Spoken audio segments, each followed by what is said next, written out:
সবাই নিশ্চয়ই অনেক ভালো আছো। আমরা কথা বলছিলাম যে আমরা যে গ্রহটাতে থাকি, আমাদের পৃথিবী, এটা কিন্তু আসলে সৌরজগতের একটা সদস্য এবং এটা সৌরজগতের একমাত্র গ্রহ যেটাতে প্রাণ থাকতে পারে, অর্থাৎ প্রাণী থাকতে পারে, গাছপালা কিংবা মানুষ বেঁচে থাকতে পারে। তো এটার কিছু বৈশিষ্ট্য সম্পর্কে আমরা জানি। তো সৌরজগতের পৃথিবী হচ্ছে তৃতীয় নিকটতম গ্রহ, অর্থাৎ সূর্য থেকে বুধ এবং শুক্রের পরে পৃথিবীর অবস্থান। তো পৃথিবীর আয়তন হচ্ছে 51,01,422 বর্গ কিলোমিটার। এটার পূর্ব পশ্চিমে ব্যাস হচ্ছে 12,752 কিলোমিটার এবং উত্তর দক্ষিণে ব্যাস হচ্ছে 12,709 কিলোমিটার। তার মানে বুঝতে পারছো যে পৃথিবী কিন্তু পুরোপুরি একটা গোলক না, এটা পূর্ব পশ্চিমে একটু চাপা। তাহলে সূর্য থেকে আমাদের পৃথিবীর দূরত্ব হচ্ছে 15 কোটি কিলোমিটার দূরে। এত দূরে থেকেও আমরা সূর্য থেকে যতটুকু তাপ এবং আলো পাই অতটুকুই কিন্তু আমাদের জীবন ধারণের জন্য প্রয়োজনীয়। এর চেয়ে বেশি কিংবা এর চেয়ে কম হলে আমাদের পৃথিবী জীবন ধারণের জন্য উপযোগী হতো না। তো আমরা সবাই জানি যে আমাদের 365 দিনে 1 বছর হয়। এটার কারণ হচ্ছে আমাদের পৃথিবীটা সূর্যকে 365 দিনে একবার ঘুরে আসে, কিন্তু পরিমাণটা কিন্তু দিনের সময়টা কিন্তু শুধু 365 দিন না, এটা হচ্ছে আসলে 365 দিন 6 ঘন্টা 48 মিনিট আর 47 সেকেন্ড।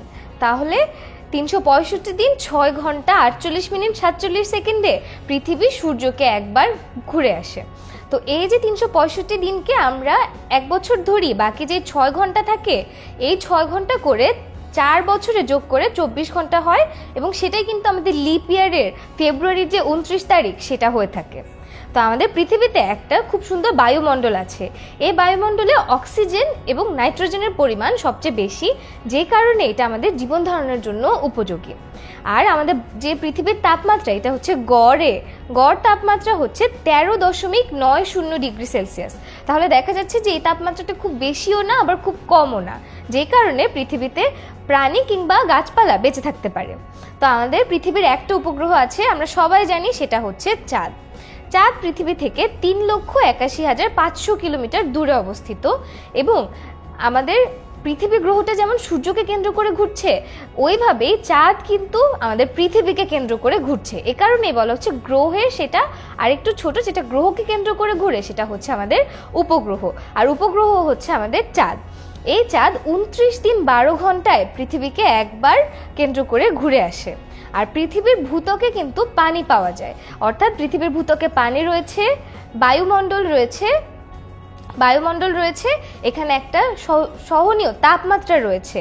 এই সকল কারণে, এবং আমরা আলো পাচ্ছি সূর্য থেকে, এই সকল কারণে কিন্তু পৃথিবীতে আসলে প্রাণী এবং গাছপালা বেঁচে থাকতে পারছে। এখন তোমরা আমাকে একটা প্রশ্ন উত্তর দাও। প্রশ্নটা হচ্ছে সূর্য থেকে পৃথিবীর গড় দূরত্ব কত? তো আমরা মাত্র পড়েছি, তোমরা ভিডিওটা পজ করে অপশনগুলো পড়ে প্রশ্নটা উত্তর দিয়ে ফেলো। তাহলে আমরা জানি যে সূর্য থেকে পৃথিবীর গড় দূরত্ব হচ্ছে 15 কোটি কিলোমিটার।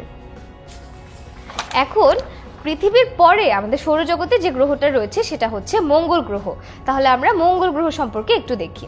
তো মঙ্গল গ্রহ হচ্ছে সূর্য থেকে দূরত্ব 22.8 কোটি কিলোমিটার আর পৃথিবী থেকে দূরত্ব হচ্ছে 7.8 কোটি কিলোমিটার।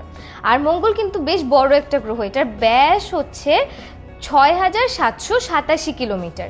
আর এটার ওজন পৃথিবীর 10 ভাগের 1 ভাগ, অর্থাৎ পৃথিবীর ওজনকে 10 ভাগ করলে তার 1 ভাগ ওজন হচ্ছে মঙ্গলের ওজনের সমান। আর মঙ্গল গ্রহ সূর্যকে 687 দিনে একবার পরিভ্রমণ করে আর নিজের অক্ষে 24 ঘন্টা 37 মিনিটে একবার ঘুরে। অর্থাৎ সে যেভাবে সূর্যকে পরিভ্রমণ করছে, এভাবে কিন্তু নিজের অক্ষের উপর ঘুরতেও যাচ্ছে। এই নিজের অক্ষের উপর তার একবার ঘুরতে সময় লাগে 24 ঘন্টা 37 মিনিট। তো মঙ্গলের 2টি উপগ্রহ রয়েছে, অর্থাৎ মঙ্গলের 2টি উপগ্রহ রয়েছে যারা মঙ্গলকে কেন্দ্র করে নির্দিষ্ট কক্ষপথে ঘুরে। এই উপগ্রহ দুটির নাম হচ্ছে ডিমোস এবং ফিবোস।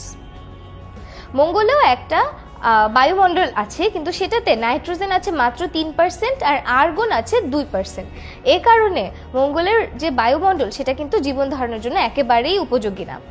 তার উপর মঙ্গলে পানির পরিমাণ খুবই কম, প্রায় নেই বললেই চলে, এবং এর গড় উত্তাপ হিমাঙ্কেরও নিচে, অর্থাৎ যেই তাপমাত্রায় পানি বরফ হয়ে যায় সেই তাপমাত্রারও নিচে।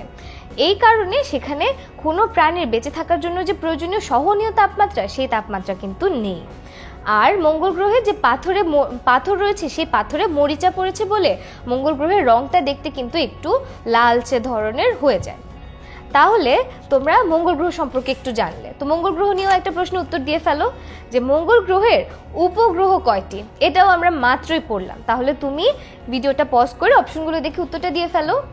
তো আমরা সবাই জানি এখন যে মঙ্গল গ্রহের উপগ্রহ রয়েছে 2টি, ডিমোস এবং ফিবোস। তাহলে এই ভিডিওতে আমরা পৃথিবী এবং মঙ্গল গ্রহ সম্পর্কে একটু জানলাম, এরপরে আমরা আরও কিছু গ্রহ নিয়ে জানবো।